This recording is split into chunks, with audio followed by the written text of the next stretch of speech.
The Yellow Boat project started when we heard the story of swimming kids in Raya. Kids having to swim very early in the morning just to go to school. That's why we thought of giving them yellow boat. Okay, when we gave them the yellow boats, the parents used the boats to bring the kids to school and bring them home to school. In between, they use it for their livelihood. So that's where our Adopt-A-Fisherman project started. Having the boat, they'll be able to go back to the sea immediately, earn money, so that their kids can go back to school. So basically, it's still the same mission. When Typhoon Yolanda happened, we found out that there's 120,000 fisher folks who lost their jobs. They lost their boats, but they never lost hope. When we went to the place, we saw how fishermen using recovered refrigerators, turning them into boats just so they can go out and fish and put food on the table. When we first saw it and put that story out, suddenly there were outpouring of support from all over. Companies, individuals, schools, people we have never met, countries from where we never heard before, donating to our site because they really wanted to help out the fishermen. All of our boats carry the name Bagong Pag-asa. That's what we want the boat to represent. A fresh start for the fishermen, a fresh start for the community, and a fresh start for our country. I was privileged enough to be in the Typhoon Yolanda ravaged area 3 days after the storm. And the first time I met the fishermen, there were already a series of people interviewed them, promising them aid. So when we asked them, they were like, "Oh, we need a boat, but if you can help us, that would be great." But you can sense that there's sense of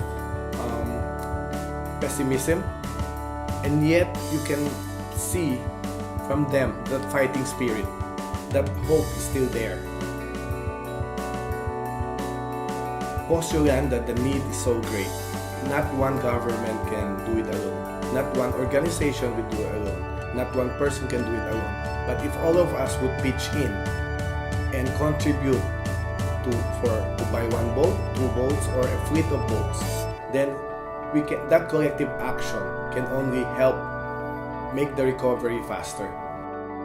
If they have not given up hope, we should not give up on them. Having brought turnover boats, giving them boats, you can see the smile, the genuine smile on their face. And you see how they tinker with the engine,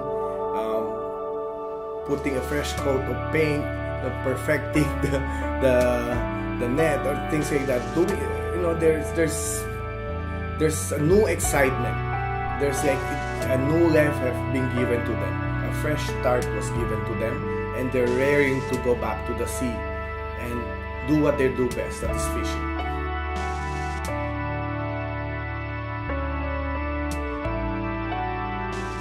From one boat, we're on our way to building our 600 boat. What the Adopt-A-Fisherman project accomplished was really put together the effort of small people into something bigger than they are. How one boat can impact one whole community, and several boats can impact the lives of a lot of fishermen. If you go to the area now, you can see that the fishing industry has already come back, and that's only a matter of how many months. Just imagine if more people will join in and help us build more boats. How many lives, how many children can go back to school as a result?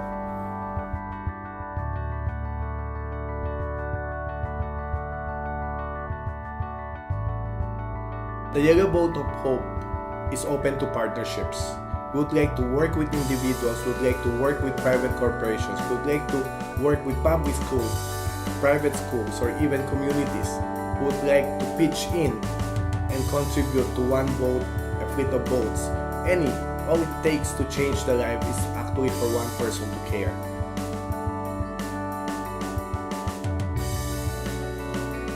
All it takes to make a difference is for one person to care. If you think you're that person, please click on the donate button at www.yellowboat.org and do make a difference. Change starts with you. Care starts with you. Help us help the fishermen.